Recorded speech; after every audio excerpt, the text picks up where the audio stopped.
If I were to ask you for the most iconic Mario locations, what would you say? Most would probably say Peach's Castle and Bowser's Castle, a few more would probably say 1-1, and some insane person would probably say Sarasaland, don't trust them. But one location I think absolutely deserves to be in the conversation is Rainbow Road from the Mario Kart series. At the very least, it's the most iconic track theme there is. Everyone knows and fears driving on them due to their high difficulty, but at the same time, that's what makes them fun. But notice how I've been talking plural here, as there isn't just one Rainbow Road. In fact, if you include remakes, over the 8 games in the series, there have been 14 different Rainbow Roads. Despite having the same name though, these tracks are all quite distinct from one another. It'd be very hard to mix up Wii Rainbow Road and SNES Rainbow Road, I'm just saying. These differences between the tracks give the Rainbow Road theme its own unique legacy, and today I thought it'd be fun to go over every single Rainbow Road in the series and its remakes. Welcome to another episode of Level by Level. We'll be going in chronological order here to see how the Rainbow Roads have evolved over the course of the Mario Kart series. And while this technically isn't a normal ranking video, I will still be throwing these into a tier list as I go, similar to my Mario Stages and Smash video. With that said, if you enjoyed this look at the Rainbow Roads, then please make sure to leave a like and subscribe to the channel. At 200k I'm ranking every 2D Mario level, and let's jump right into Super Mario Kart. And here we have it, the Mario Kart series' very first Rainbow Road. Before we get into it specifically though, I think I should talk a bit about what makes a good Rainbow Road. First off, and most obviously, it has to be hard. The reason this track theme is so famous is because of its difficulty, always being the last track in any given game. If a Rainbow Road isn't hard, then to me, it's not really a Rainbow Road. On top of a hard difficulty, I also think Rainbow Road should be one of the game's most unique tracks. It's the final send-off to the game, as I've said, so you'd want it to be special in some way. Many of these Rainbow Roads are important to consider against the rest of their respective games' tracks, as the Rainbow Road needs to be able to stand out among them. And finally, the Rainbow Road's gotta look and sound good. Major spoilers for the video here, I think they're all great in this department, but I'm still gonna talk a bit about aesthetics in each. Alright, with those many guidelines out of the way, how did Super Mario Kart kick us off? Well, you know how I said a Rainbow Road should be special when compared to the rest of the game's tracks? Well, this Rainbow Road is special from the rest of the SNES tracks because it's actually good.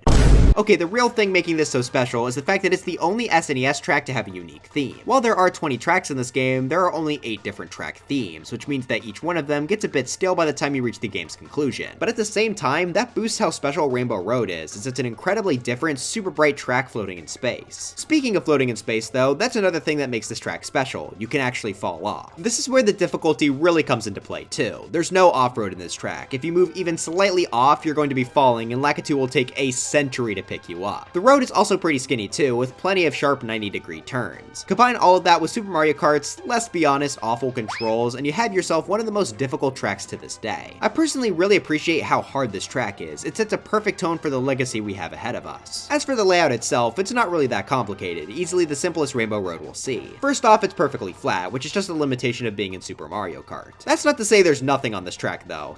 Could you imagine? That'd be so boring. After the first turn, you'll get put face to face with thwomps. Now this game does have plenty of thwomps in the Bowser's Castle, but the Rainbow Road thwomps are unique. They're rainbow colored. Believe it or not, that's not only an aesthetic difference, because instead of just acting like walls, these will cause people to spin out if they make contact, which is pretty cool. There are 4 different parts of the road with thwomps, each with their own formation. I think these thwomps really add a good amount of extra strategy here, as you have to pay attention to when each thwomp fell so you can go between the gaps. The only other track layout thing I really want to mention is that I like the split road at the end. Not only is having options nice, but it gives them an excuse to make the road a bit skinnier right before the ending. So with all that considered, I think this was a solid introduction to the Rainbow Road track theme. For that, I'm putting it in C tier, which may seem low, but for a Super Mario Kart track, that's a miracle. Let's see how the next game, Mario Kart 64, improves upon it. Controversial opinion, this track sucks. Yeah, I'm gonna be honest with you guys, this is probably one of my least favorite tracks in the entire Mario Kart series. For the very first 3D Rainbow Road, that's really not a great start. Let's begin with the positives though. The aesthetic is still great. In the background, you can see bright lights picturing all the game's characters. And Boo for some reason. I also like the big star you can see on this track. It's a neat little set piece. The road itself also looks quite nice. The main aesthetic highlight though is definitely the song. This is probably the most iconic Rainbow Road theme, and it's for a good reason. It's a banger. And also you'll be hearing a lot of it. Let's get to the bad stuff now. This track is so unbelievably long. To this day, it is the longest track in the Mario Kart franchise. It lasts, on average, over 6 minutes, which is absurd. But you know what? That wouldn't be so bad if it was actually fun to race on. It's not. The only thing this track has that's mildly cool are the chain chomps going through the road that can occasionally bite you. Otherwise, there is nothing. It's just a boring drive for 6 entire minutes. And you want to know the worst part? It's not even hard. Across the entire track there are guardrails, which completely goes against what made Super Mario Kart's version so good. Here, it's basically impossible to fall off unless you're really trying to. Outside of the aesthetic, this has nothing good about it. It's not hard, and the only thing that makes it unique is the fact that it's stupid long. I know this track has its fans, but I'm sorry, I don't see it at all. This is an F-tier Rainbow Road. I have nothing else I can add. Alright, but now it's time for Super Circuit. Can this game bring us back to having actually good Rainbow Roads? Well, I would say yes, actually. While this game's version is probably the least iconic, I actually really enjoyed playing on it. Before we get into why it was so fun though, this Paper Mario reference in the background is really cool. Anyway, I can proudly say that this track almost entirely removes the guardrails again. The only exception is right at the start, which I personally don't mind. What sets this Rainbow Road apart from both the rest of this game's tracks and the rest of the Rainbow Roads would have to be the jump pads. Since this game is flat like Super Mario Kart, instead of having ramps in some tracks, this game had unique yellow bars that would cause your cart to jump. Rainbow Road here lines almost the entire track with them, which I think is a super creative gimmick. Not only does it make it harder to control your cart, as even slightly touching them will make you go airborne, but you can also make some wild shortcuts with these. You go higher based on your speed, so with enough precision, you can cut large portions of the track. This is very difficult to do, but man is it fun to perform. Watching speedrun records of this track in particular is crazy. These jumping platforms just add so much depth. On top of that, this track has plenty of pretty notable areas. There's this straightaway that has shooting stars, which can actually hurt you. They're kinda hard to see, but I like the inclusions. At one point, there's also a split in the road with a shortcut. You don't need a mushroom to reach it, just the skill to jump this gap, which I always like to see. Once you make it, you then have to stay balanced on this really skinny platform while also getting a large boost of speed. It can be a bit tricky, but doing it is very rewarding. Overall, this Rainbow Road was a surprise hit for me. I think it's pretty underrated, and I'd love to see it come back someday. I'm not sure how they'd go about that, seeing as the jumping platforms haven't come back in 3D, but I'd love to see them try. This one is getting a B tier for me, a pretty great one to drive on for being perfectly flat. But we're not done with Super Circuit just yet. This game is actually the very first one to have retro tracks. Instead of it being an assortment of tracks from the last few games though, it's just all 20 of the Super Mario Kart tracks. That's a pretty cool extra to throw on,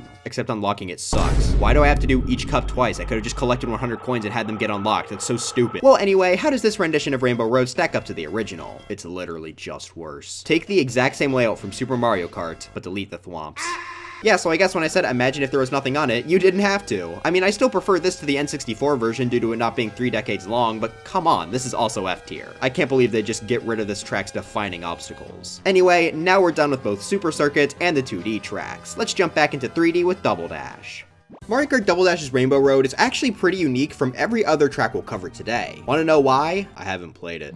Nintendo just refuses to re-release this game. Yeah, so sadly I'm gonna have to build my opinion based on some footage. I hope you guys don't hate me too much for that. I think this is the point in the series where the Rainbow Roads just remain bangers. First off, I really like how this one looks. Double Dash had this neat gimmick where you could see many of the game's other tracks in each track's background, and Rainbow Road is no different as this actually takes place above Mushroom City. That gives this a unique look from the other Rainbow Roads we've seen that have just been floating off in space, which I really appreciate. It also gives me the funny thought of someone falling off the track and landing on some poor citizen.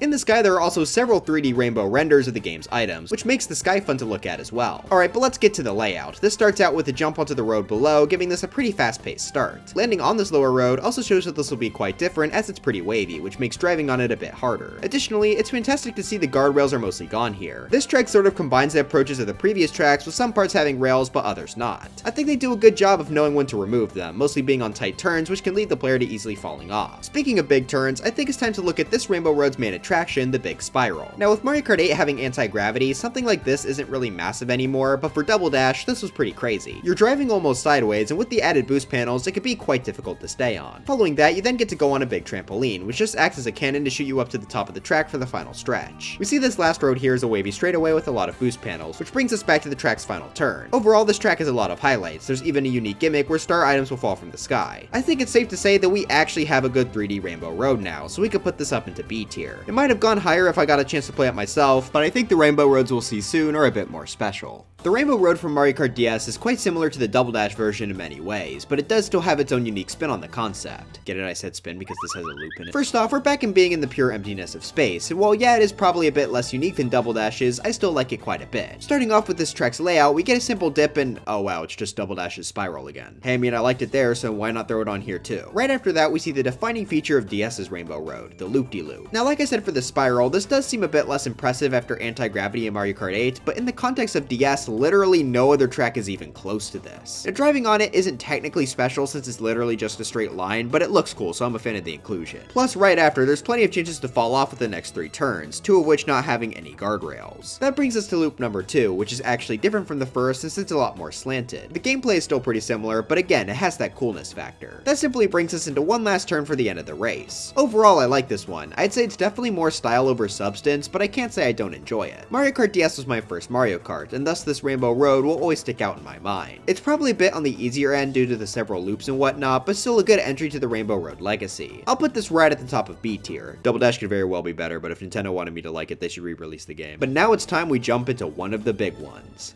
Mario Kart Wii's Rainbow Road is the first to be legitimately extraordinary. The main reason I think that's the case is because it's definitely the hardest. Being the hardest among the hard tracks is gonna make it pretty dang memorable. Before we get into the layout, there are a few extra aesthetic things I want to mention here. This has one of my absolute favorite Rainbow Road songs, and that's very high praise as all of them are fantastic. The inclusion of Starbits from Mario Galaxy is pretty cool, even if it's not my favorite game in the 3D Mario series. I also like that this still takes place in space, but it's over top of the Earth. It gives this rendition here a very unique feel. Something else that's helping that is the fact that this is the only track in the game to make you burn up into a fireball upon falling off. That is such a cool detail and a perfectly fitting one for just how much you'll be falling off here. Now I think it's time we get into the layout. It starts out with the classic Rainbow Road dip with some boost panels, having the racers go by a few broken shards and meteors too. That culminates into a jump and puts us right onto the track's first of many difficult turns. Not only is it pretty sharp, but it's also very tilted, making it hard to navigate. If you manage to survive, then you can use the track's first half pipe. I usually take it just because it's much easier to do so without falling off. That brings us to the track's famous wavy road, and what I like about this one especially is the fact that we can actually trick now. Mario Kart Wii was the first game to introduce tricking off ramps, and every other past game jumping just felt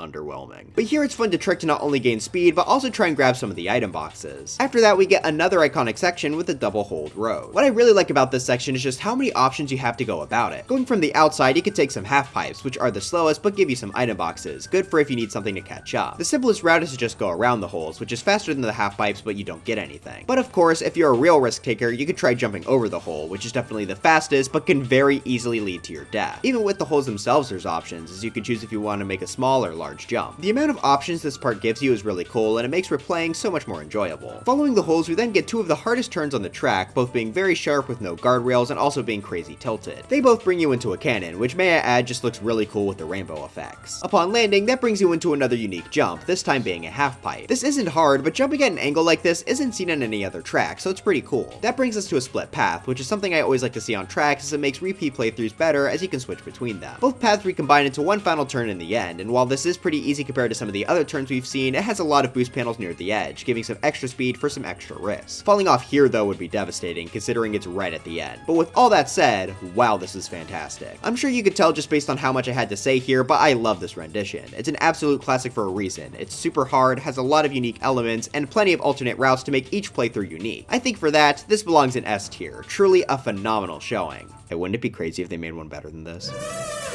Yeah, so Mario Kart 7's Rainbow Road is one of the greatest tracks in the series. Mario Kart Wii's was as well, but somehow this is even better. First off, while this one is floating in space like most Rainbow Roads, this is floating over and next to several moons. This not only looks really good, but also contrasts nicely with Mario Kart Wii's Rainbow Road taking place over the Earth. Can't wait for the next Mario Kart game to have its Rainbow Road on the sun. But onto the race itself, we can see how these moons are used right away as the second turn has a circle around one. Gameplay-wise, it's nothing too terribly special, but I really like it from an aesthetic standpoint. Then we get into our next section, which has the road broken up by several jumps. This can make it difficult to stay on top of, and the jumps even continue on to the next big turn. Not only is this also orbiting around a moon, but I love how these jumps are set up. It makes it very satisfying to drift, let go, and then trick repeatedly for maximum speed. Doing it incorrectly can lead to falling off, but I always like trying for it anyway. After orbiting the moon, that brings us to another unique element, the white bouncy mushroom. The bounce here isn't anything too special compared to tracks like Mushroom Gorge, but it's cool to throw on here to give the track some more variety. That brings us to the first wavy road, and while it's not as much as the Wii version, you can still get some good tricks here. But this is the moment we see the real real reason why this Rainbow Road is one of the greats. Unlike every other Rainbow Road we've seen so far, this is separated into sections rather than laps. Pretty much every track in the series that has used this gimmick is phenomenal, and that's because the developers have used it sparingly. Mario Kart 7 was the first game to introduce this gimmick, and letting Rainbow Road be one of the few tracks to have it makes it stand out even more. The section mechanic really makes any track it's applied to feel more like an adventure, and Rainbow Road here is certainly no exception. Getting back into the actual layouts, we have another turn and then a glider ramp. Gliders were of course Mario Kart 7's main gimmick, so it's no surprise to see it here. Also, when I was like 9, I somehow couldn't figure out how the gliders work, so every time I got here I just went straight down.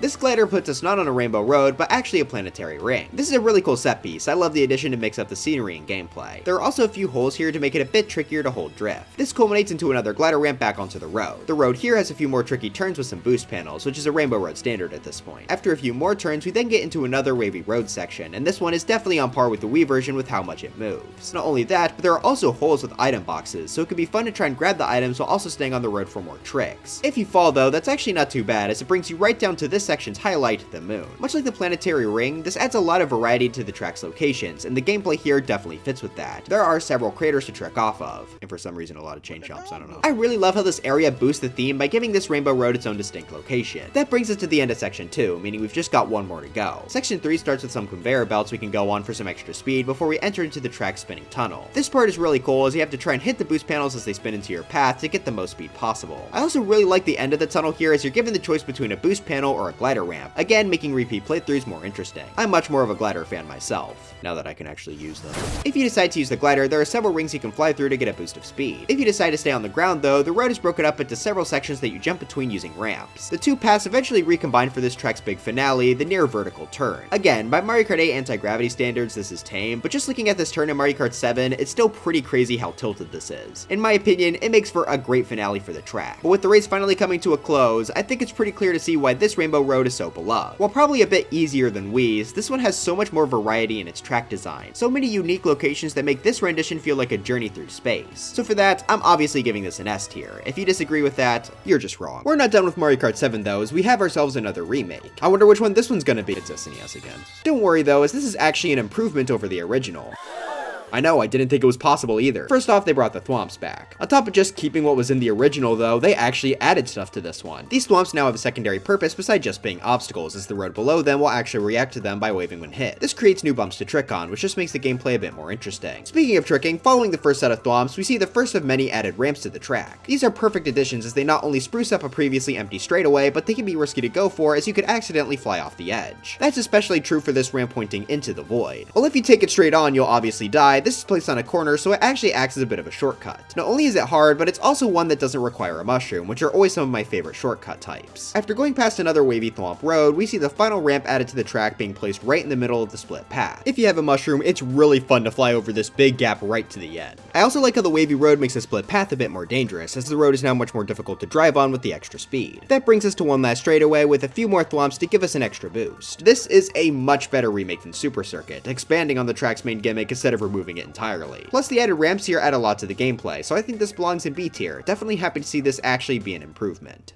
But now it's time for our final Mario Kart game as of now, Mario Kart 8 Deluxe. This has by far the most Rainbow Roads in the series with a grand total of 5, 1 original and 4 remakes. With there being so many, it's important that they find ways to make them all stand apart. That especially goes for the visuals department, because having the same theme could very easily lead to them getting lazy and copying between tracks. Luckily though, I think they did a great job making each Rainbow Road in this game look very different, even if it kind of came at the cost of 8s. Yeah, so this is by far the most controversial Rainbow Road there is, and I definitely understand that since I'm pretty split on it myself. First off, it probably has the most different visual theme of the bunch, as it mostly takes place in a space station. That led to the rainbow colors on the road itself to be a lot more muted than in the past, which I think makes this not feel as grand. While I definitely appreciate the effort to make an original style for this, I think I prefer the more magical and mysterious approach taken from the other games in the series. At least the song here is one of the best, you gotta give it that. It's not just the visuals that are controversial here though, as the gameplay is also put into question. We start right away with the track putting us into anti-gravity for the first 2 turns. While I do definitely like these turns as they're actually quite difficult, they sort sort of point out another issue here. Mario Kart 8 made anti-gravity a standard, so these turns just don't feel that special. I mean, if you look at it from the start, it's about as tilted as 7's final turn, but it doesn't feel that way. In order to stand out now, Rainbow Road would have needed to use anti-gravity extremely creatively, and spoilers, it doesn't. But let's get back into what this track does have. We then get to take off with a glider ramp into a space station area. This is nice for some more visual variety, but again, I don't love the space station theme. Inside here, the gameplay isn't the most interesting thing either, as you just have to stay on whichever conveyor belt is pushing you forward. I do like the addition of ramps on the conveyors though. Taking off out of the space station with more gliders brings us to my personal favorite part of the track. This is a split road that overlaps itself multiple times. Not only do I like having options, but these in particular are really cool as you can actually jump between them. This even saves a bit of time from driving normally, which makes jumping off a major highlight every time I play. It can be tricky to see where you're landing, so it takes a bit of practice to not fall off or go into the off-road. That brings us to the track's final section, which is one big turn with boost panels. I'm not actually sure if the boost panels are faster though, since they're placed on the outside. Personally, I don't think it's worth the risk of falling, but they do act as a decent way to spruce up the ending. But yeah, that's basically all I've got for this Rainbow Road. It's certainly not a bad track, but nothing here really felt that special like the others. It didn't have the insane difficulty of Wii, the magical journey of 7, or even just stuff like the loop-de-loop in DS or Spiral from Double Dash. It's just kind of bland in the grand scheme of things, and it honestly doesn't stick out much in comparison to the rest of Mario Kart 8's selection. This is definitely still fun, but yeah, I think I'm gonna have to put this in C tier. It really lacks something special to make it stand out. But now it's time for our remakes. How much did each of these improve on their originals? Well, starting off, we have the remake for N64 Rainbow Road. Currently, this is my choice for the worst Rainbow Road, so did the remake manage to save it? It did, yay! First off, visually, I love this track. It's so much more colorful than the 8 Rainbow Road, and I love how they use a lot of gold around the track to really make it pop out. This track even takes place over a city again like in Double Dash. It makes complete sense why this was the track chosen to be the cover of Mario Kart 8 Deluxe. The visuals just scream magical and grand. Of the remakes, this is definitely the most changed from the original, which is absolutely a good thing when I said the original was garbage. The main 3 problems with it were its length, emptiness, and easiness, and actually all 3 of these problems got addressed here. First off, the length. Now instead of going around this track 3 whole times, you only have to do it once, as it's now split into sections. I think this was a fantastic change, as now it's the same length as the other tracks in the game. There are some people that prefer the long version. They're also insane. Okay, but what did this track do to make it both more exciting and more difficult? Well, right out of the gate, we get some pretty clear differences with its iconic drop. Not only are there boost panels to hit now, but there's also a glider ramp. This just gives the track a significantly grander start. After the glider, we then get put onto an anti-gravity road, and let me just say, this track uses anti-gravity far better than 8's version. The turns are so much more twisty here, which really makes this feel even more like the definitive Rainbow Road of this game. Also on this turn, coins will drop down from these toads on a flying train, which is a pretty cute detail. This brings us to the first chain jump of the track, which have completely changed from the original. Now they bounce up and down, which I think is a lot better because it causes the road below them to wave. This lets you get some extra speed by tricking, but it can also be quite dangerous since you don't want to accidentally fly into the chain jump. Hey, speaking of danger, I'm not sure if you've noticed, but there's actually no guardrails here. While this track does have a few, a majority of them have been removed, which is a no-brainer to make this track harder. I honestly still can't believe they made the original fully covered. The rest of this track pretty much just expands on all these ideas by having more anti-gravity turns and another chain jump area in section 2. I also really like how the course ends, having a few risky boost panels near the edge before a final large jump with the glider. I can't think of a better way to end this track than flying into the goal. It feels fantastic every time. It's absolutely insane to me how they managed to make a track that I absolutely hated one of my favorites, especially visually. For how much this track improved upon its original shortcomings, this belongs in A tier. It's always a great time to come back to this one. Alright, to end us off, we have 3 other remakes, and I'm going to do a sort of lightning round since they aren't changed that much from their originals. First off, we have SNES Rainbow Road, because 3 just wasn't enough. This is basically just an HD version of 7's, which is to say I like it a lot. Not only do the colors pop more, but the more tiled design helps it stand out among the other Rainbow Roads in 8 Deluxe. Gameplay-wise, the only real change is that the roads under the thwomps now wave a bit more, which I think makes tricking more fun. Plus, the 2 thwomps at the start are also bigger, meaning you can't just avoid them by going through the center. Also, this and every other Rainbow Road gets heavily improved by the fact that Mario Kart 8 Deluxe has 200cc, as that obviously makes these tracks much harder. So yeah, this is basically just better 7, so for that, it'll go right above it in the tier list. As for our last 2, if you want more in-depth commentary, go check out my level-by-level episodes on Wave 3 and 6 of the Booster Course Pass, as I was able to dedicate much more time to the remakes there. Pretty much all the remakes of 3DS Rainbow Road and Wii Rainbow Road had to do was maintain what made the original good, and I think they accomplished that with flying colors. They even kept the unique burning up animation when you fall off on Wii. Speaking of aesthetics, I love how 3DS Rainbow Road looks. It has a very different translucent bluish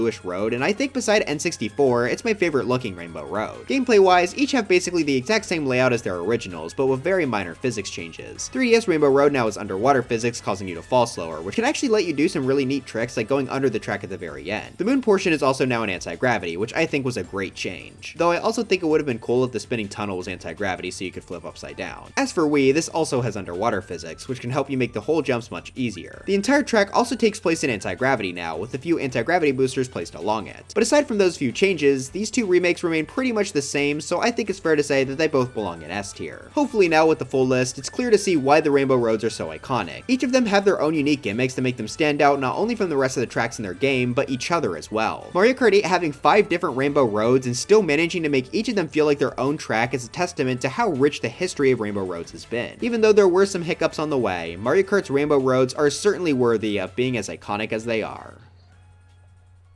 But anyways, that's it for this video. Are you mad I didn't cover the tour remakes because you really wanted to see a 5th SNES variant? Let me know in the comments. I really enjoyed looking over all these tracks, and I hope you all found this video to be entertaining. If you did enjoy this, I think I might even do a Bowser's Castle one in the future, but only time will tell when that eventually comes out. Leave any other level by level suggestions in the comments too, by the way. I'm always looking for new ideas. But anyways, dry bones for Smash, and I'll see you guys next time.